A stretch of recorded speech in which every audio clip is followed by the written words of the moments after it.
C'est toujours un réel plaisir de vous retrouver dans cette édition version française. Mesdames et messieurs, bonsoir. Tout de suite, nous allons passer au détail de nos informations. À la une de cette édition, la politique, la mouvance Zafelbir, celle de Marc Ravalman et le parti politique Monima étaient venus à l'improviste cet après-midi au palais d'État de Mazouarive pour s'entretenir avec le Premier ministre Omer Berizik. Selon Mamra Koutoarvel, chacune des mouvances a proposé 17 noms pour les 16 postes. À la dernière minute, pourtant, le Monima a proposé une toute autre liste et jusque-là, personne n'est encore au courant des noms qui y sont inscrits. La partie opposante, toutefois, demande à obtenir 50% des ministères. Un reportage de Yenkiat à la Koutmanatsou. L'équilibre au niveau du partage du nombre des ministères devrait être respecté, a souligné ce jour Mamra Koutoarvel. Les mouvances Zafelbir et Ravalman ainsi que le parti politique Monima ont marqué ce jour leur présence au palais d'État de Mazouarive. Les deux mouvances ont proposé chacune une liste composée de 17 noms pour assurer les 16 départements ministériels existants. À cause d'une mésentente qui s'est passée à la dernière minute, le Monima a déposé une toute autre liste. Les noms composant cette liste ne sont pas connus, car Mamra Koutoarvel a préféré s'abstenir de tout commentaire. Un des principes que l'on ne pourra pas esquiver, a-t-il continué, est d'offrir la moitié des ministères du nouveau gouvernement à l'opposition. Cette mesure n'est pas prévue par la feuille de route et jusque-là, la majorité des ministrables sont entre les mains d'Omer Berizik. Nous avons effectivement déposé aujourd'hui la liste de nos candidats au poste de ministre dans le gouvernement de transition d'unité nationale. Nous avons déposé une liste commune au niveau de la mouvance ZAF. Toujours dans le même domaine, depuis lundi, le locataire de Mazouarive a reçu jusque-là 62 noms des personnes ministrables émanant de divers groupements politiques du pays, comme il a été prévu dans les dispositions de la feuille de route. Le groupement politique Les As a proposé moins de noms car il a juste été représenté par 2 noms.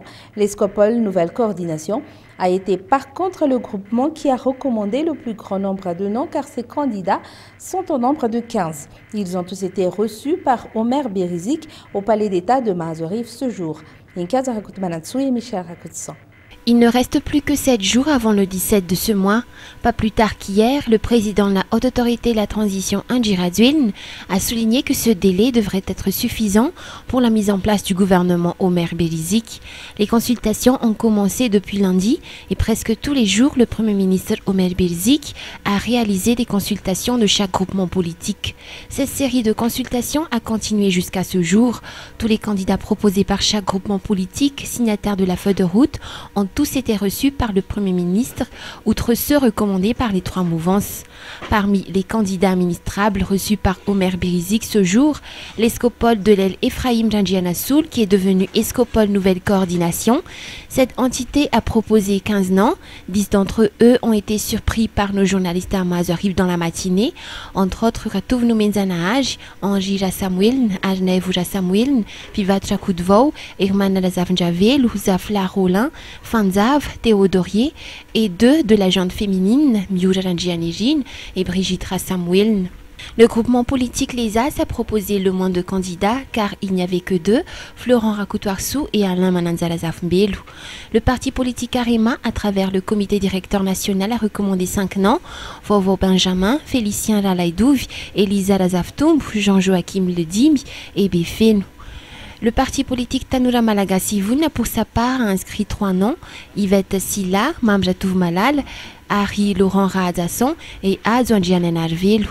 L'escopole El Benjamin Ramanatsou a proposé Benjamin Ramanatsou, Elia Ravel Manatsou, Adolphe Ramassi, Eja Koutbe, Antelme Rapargne, Anila Zaza Olivier, Thierry Francis Ravelson et Boniface Zakayeli. L'HPM a recommandé 10 noms. Presque les leaders de ce parti politique ont été remarqués dans la liste, entre autres Ndjemazar Chandré, Manatsou Victor, Robert Razak, Dr Michel Angianali, Dr Le Malade, Ralson Roger, Félicien Laslouf-Nijin, Étienne Lazafndeibé, Ranjian Antoine et Anselme. Pour le MDM, il n'a été représenté que par son président national, Pierre Razonarville, et seul Pierre Razonarville a eu un entretien avec le Premier ministre Omer Berizik. Parmi les noms proposés par l'UDR Changement, 2 noms ne figuraient pas parmi les ministres de l'ancien gouvernement. Les noms proposés par l'UDR Changement ont été Jean-Marc Sakout Mamoun, Irman Razaf Maïef, Rebouza Julien, Jean-Jacques Labenirine, Niasna Anjiamanzat, Éléonore Zouas et Eva Razaf Mandimbi. C'étaient les noms des ministrables connus jusque-là. 7 d'entre eux sont issus de la gente féminine. 16 d'entre eux faisaient partie du gouvernement du général Camille Vital. 17 personnes sont issues du Congrès de la Transition et du Conseil supérieur de la Transition. En total, la primature a reçu 62 noms. Ce nombre risque toutefois de toujours augmenter prochainement d'ici la fin de cette semaine. Le mouvement pour la démocratie à Madagascar, ou MDM de Piero Radzoanarville, s'oppose fermement aux intentions de le classer parmi les entités proches ou soutenant Andjiradswiln. Lors d'un point de presse au domicile de son leader, cette entité politique signataire de la feuille de route clame haut et fort son indépendance vis-à-vis des différentes mouvances politiques. Les détails dans ce reportage de Mambaoka Fetanienne sur les images de Nzara Randianso. Après les séries de consultations, la clé de répartition des sièges gouvernementaux fait débat au sein de la classe politique malgache et surtout auprès des politiciens qui n'ont dans la tête qu'obtenir à tout prix, même au détriment de ses alliés, un siège dans le régime de transition. Pas plus tard qu'hier, des bruits sur la répartition des sièges se font entendre au sein de l'opposition qui a proposé, selon une source digne de foi, que la mouvance ZAF, étant la mouvance à laquelle est issu le Premier ministre de Consensus, devrait occuper 8 sièges, alors que la mouvance Ravalman en réclame, en plus de l'un des postes de vice-premier ministre, 6 ministères, avant de proposer le reste des sièges aux 7 autres groupements politiques qu'ils jugent proches et soutenant le président de la Haute Autorité de la Transition, ainsi qu'à l'UMAD Monima de Munzaru Indefu. N'acceptant pas cela, le mouvement pour la démocratie à Madagascar, ou MDM, de Piero Radzoanarville s'est fait entendre ce jour pour s'opposer à ses intentions. Au cours d'un point de presse tenu à Maibaoka Ivatu, cette entité signataire de la feuille de route clame haut et fort son indépendance vis-à-vis des mouvances et des autres groupements politiques. L'implication active du président national dans la signature de la feuille de route à Ivatu et les pourparlers à Pretoria et à Addis Abeba constituent un élément clé de la mise en œuvre de la feuille de route pour la sortie de crise à Madagascar, sans pour autant que les MDM ne soient dilués ni dans la mouvance de M. Andjiradswiln, ni dans aucune autre de tout ce qui précède. Le MDM, s'en tenant à l'esprit et à la lettre de la feuille de route, rappelle l'indépendance et l'autonomie de toutes les entités signataires parties prenantes. S'estimant représentatif avec 140 associations membres et une couverture territoriale jusqu'à 70% des communes, le MDM de Piero Radzoanarville requiert le respect des termes de la feuille de route qui met sur un même pied d'égalité les entités parties prenantes et signataires de cet engagement pour la sortie de crise.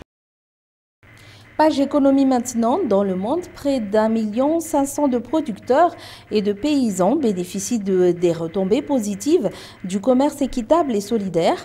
À Madagascar, seule une 50aine d'associations et de coopératives travaillent dans ce secteur.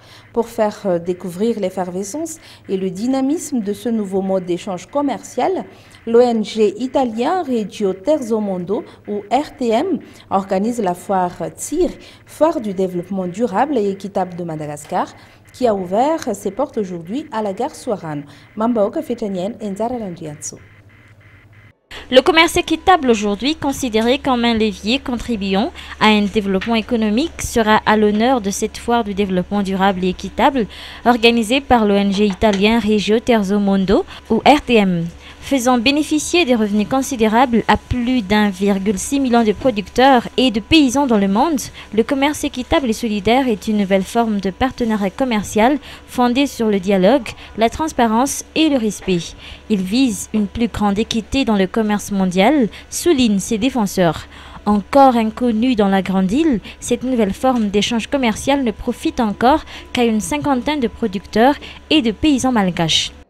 Ils trouvent leur compte dans le sens qu'il y a de la transparence totale dans leur comptabilité et puis il y a le respect des droits de l'homme. C'est-à-dire qu'on ne pense pas seulement au profit, mais on pense vraiment à un développement durable. C'est là l'avantage du commerce équitable et solidaire. Cette pratique est déjà effectuée dans le pays du Nord surtout, mais nous commençons maintenant à évoluer dans ce sens. Pour faire découvrir l'effervescence et le dynamisme du commerce équitable et solidaire, ainsi que la recherche de la biodiversité de Madagascar, l'ONG italien Regio Terzo Mondo organise la foire TIR, foire de développement durable et équitable de Madagascar, qui a ouvert ses portes aujourd'hui à la gare Sorano. Regroupant une cinquantaine de producteurs, de centres d'appui, d'importateurs et d'exportateurs, cette foire fera connaître aux Malgaches et touristes étrangers l'existence des différents produits biologiques et équitables à Madagascar.